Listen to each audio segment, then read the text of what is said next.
Good morning, and thank you to our Year 11 parents for taking the time to watch this video to help you prepare for the exam period and to give all the support that you need lead up to the exams. So the purpose of this video is to go through some key bits of information for you, what it will look like on the lead up to exams and the support that's available in school, how you can support at home and some advice on some effective revision techniques, what the expectations are for students and some support on how you can manage stress and mental health for your young person, and what happens if there is COVID or ill health during the exam period, and finally the celebration events for the year group. So the lead up to exams looks like this. We are having a maths revision session during the Easter holidays on the 21st of April. So for the X population in the morning, 9 till 12, and the Y population from 1 until 3. And a group call has gone home about this. So if you'd like your child to attend, please reply yes, so we can make sure that we've got provision for the right number of students. From the start of term 5, so the 25th of April, we're going to be continuing with our one-to-one steps to success conversations.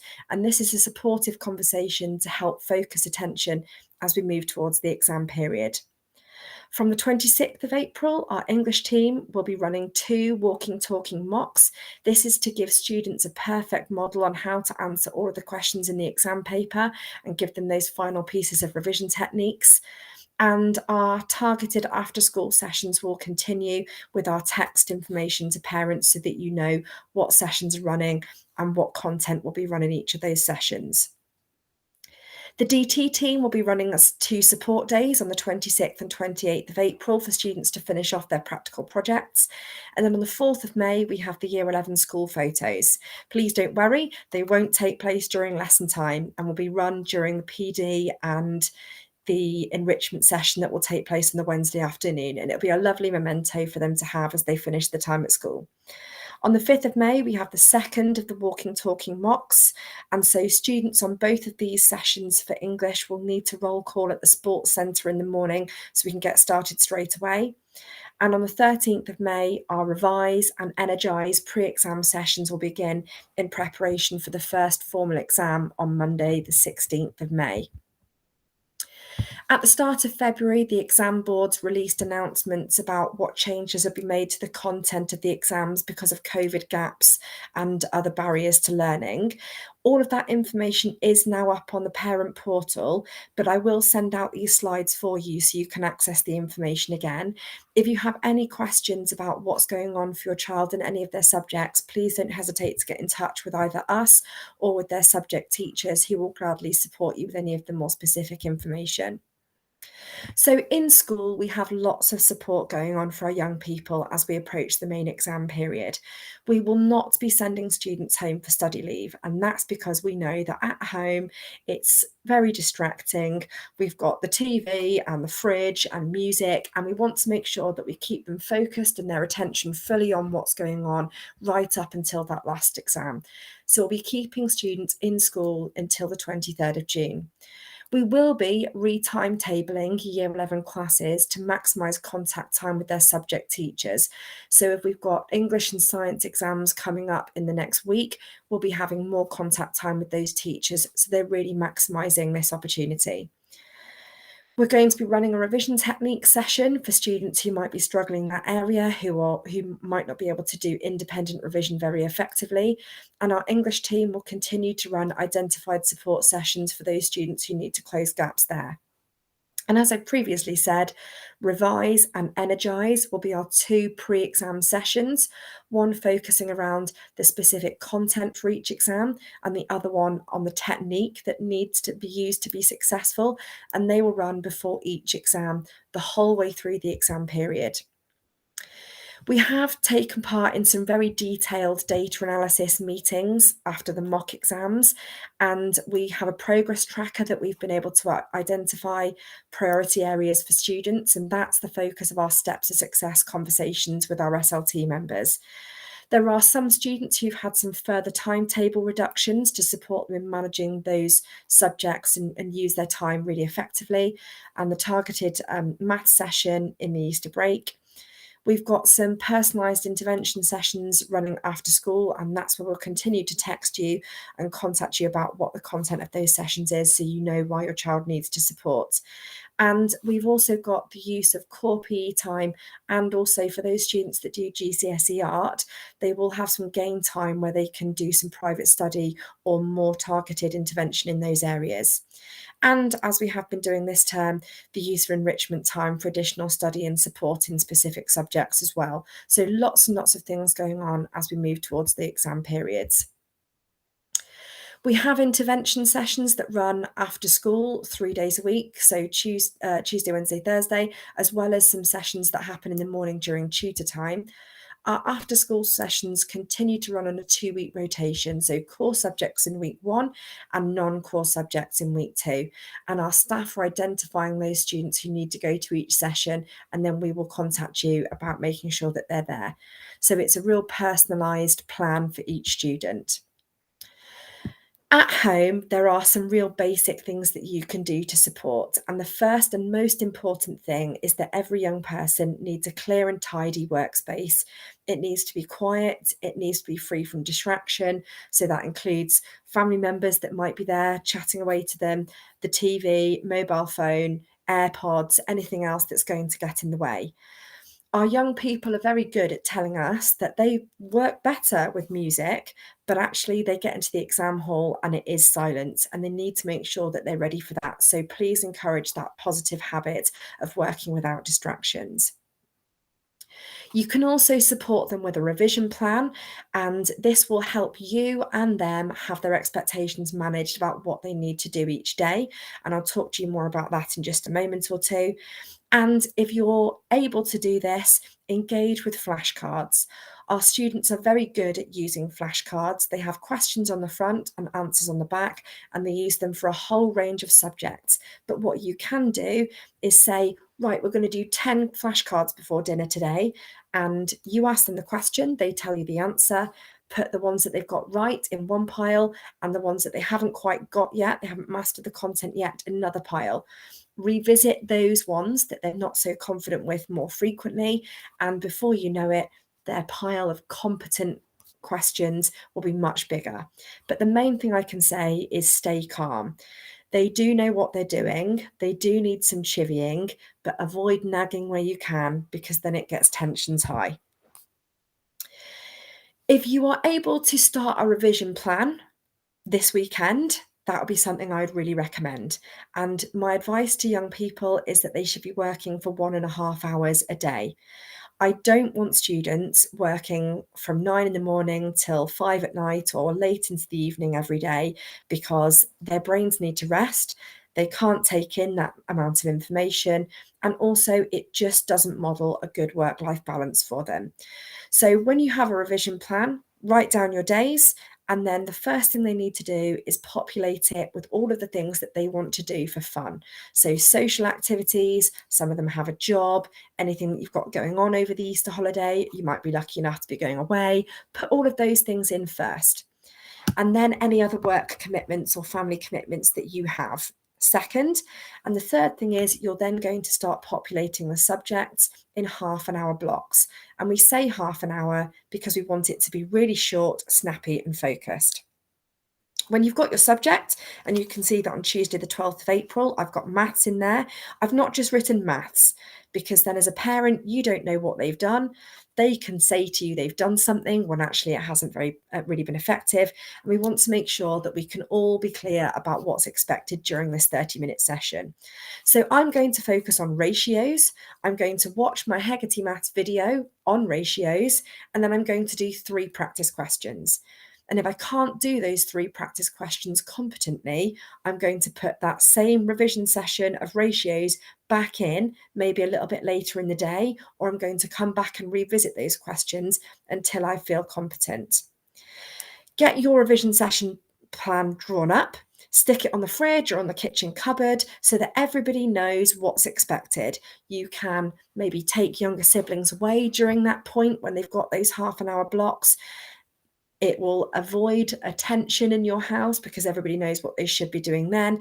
And what I will say is the biggest tip is when they've done it please praise and reward them. It's like sticking to a diet, sticking to a revision plan, and it can be really challenging, but make it manageable and motivational and meaningful for them. Give them lots of encouragement, make those sessions short, maybe support them by doing flashcards if they just don't know where else to start. But when they do it, give them lots of praise. And if you can, give them a reward, chips and pizza for tea, go out with their friends, we'll go shopping to Primark, whatever it is that's going to motivate them to stick to the plan, that will be great. They also have come home over the last week with their report, and hopefully you will have seen this already, but to give you some more insight about what this information means, the first piece of information that you need to look at is what their attitude to learning is, and that is split into two categories. So our attitude to learning beats is how they conduct themselves in lesson. 1 is outstanding and 4 is a cause for concern. So 1 is the number that we're aiming for.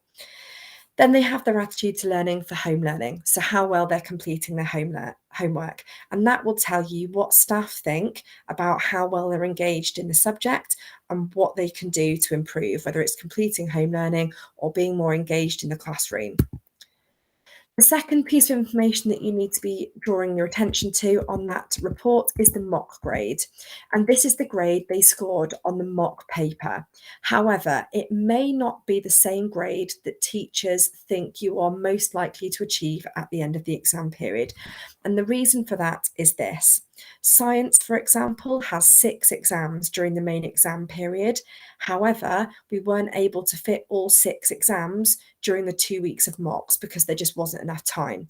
So it might be that students have scored very highly on the selection of science papers that were run in the mocks, but physics paper 2 is quite challenging and that might bring their average score down. So the grade that you're then looking at is your most likely grade. And this is the grade that teachers think your young person is most likely to achieve at the end of the summer. Now, next to that most likely grade is a letter. And just so that you're really clear, this helps give you and them a guide about how they are sitting within the grade boundary. So if your child has got an A next to their grade, they're sitting at the top of the grade boundary and may move up into the next grade.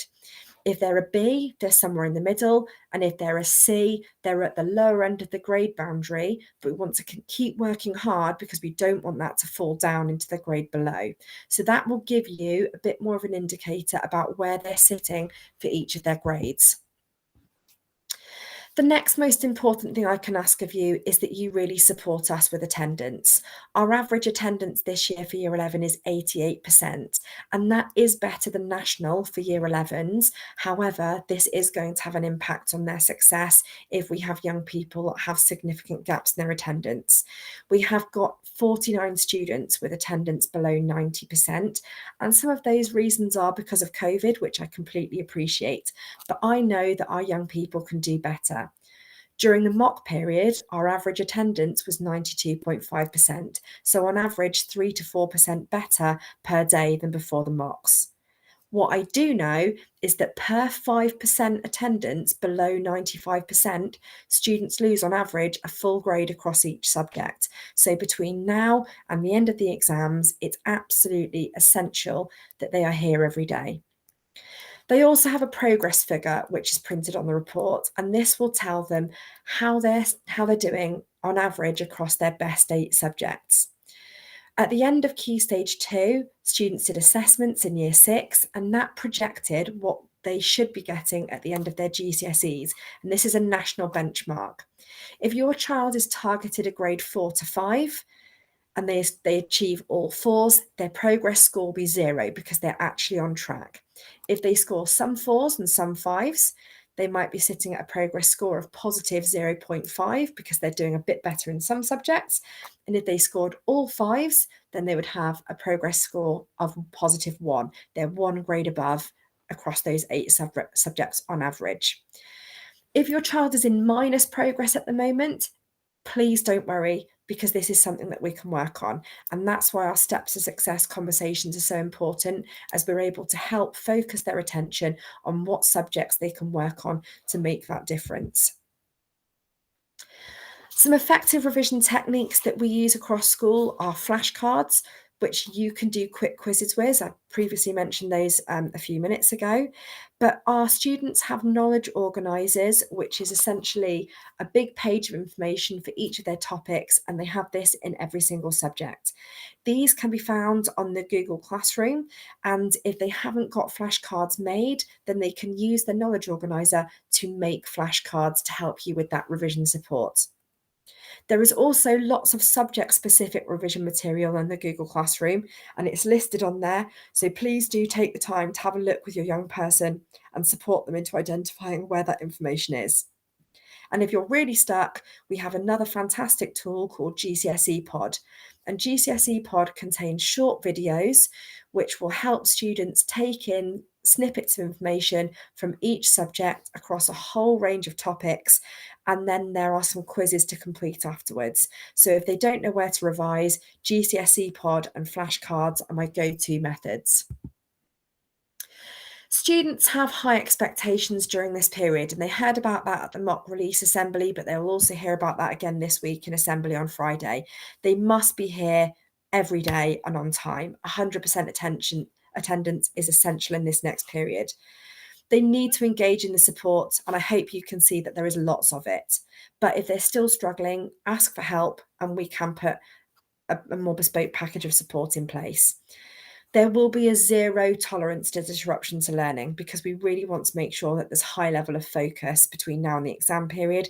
So if students are disruptive in any way, they'll be removed from the lesson. We do want to build that habit of 1.5 hours of revision a night. However, our home learning is also written in a way that supports revision.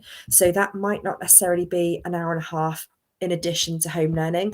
Just make sure that you're able to gauge that professionally. But I don't want students working late into the night, certainly not into the small hours. So please, sensible bedtimes, a good routine so that we can be at the exams on time, and make sure that they have eaten before they come to school and have a bottle of water, because they need to be hydrated and ready. There are some students that are finding the exam period and the lead up to it quite stressful, and we absolutely understand that that's because they want to do well, and it is a daunting time.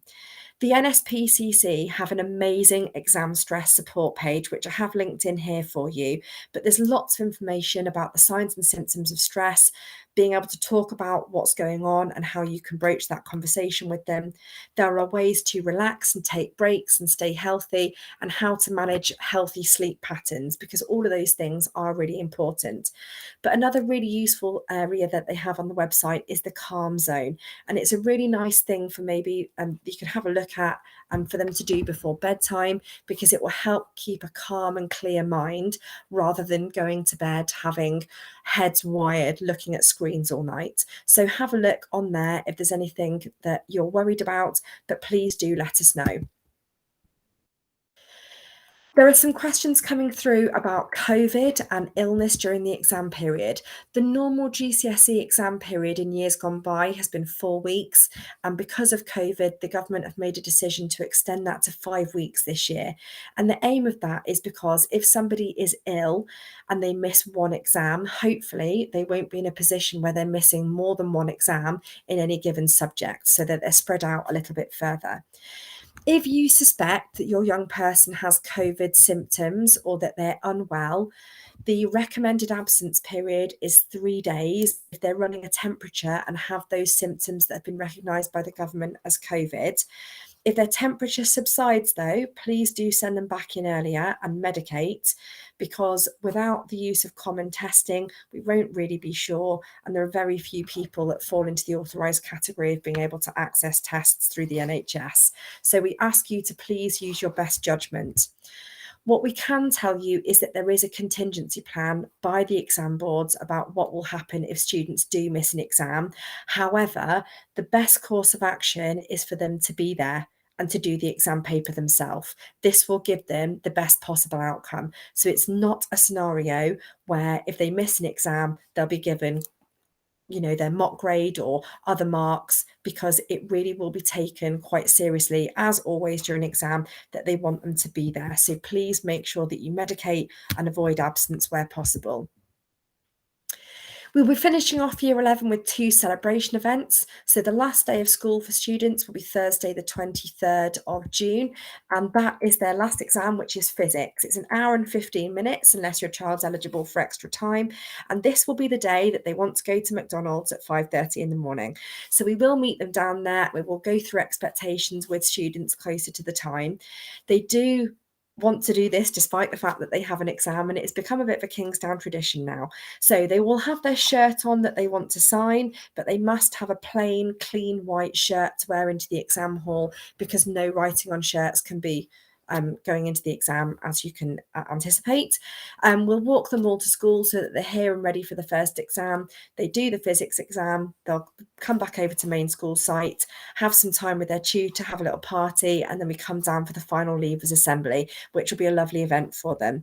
There'll be lots of things running on site to celebrate with students and tutors on that day. And then we'll do our final farewell to cohort of 2022 on Friday the 15th of July at the prom.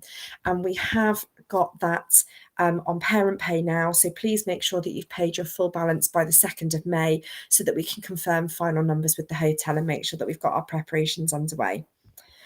I hope that's given you some helpful information today. And if you have any other questions or you need support for any capacity, please give myself or Mr. Hurd an email and we will get back to you as soon as we can. We are exceptionally proud of this cohort and they're doing an amazing job.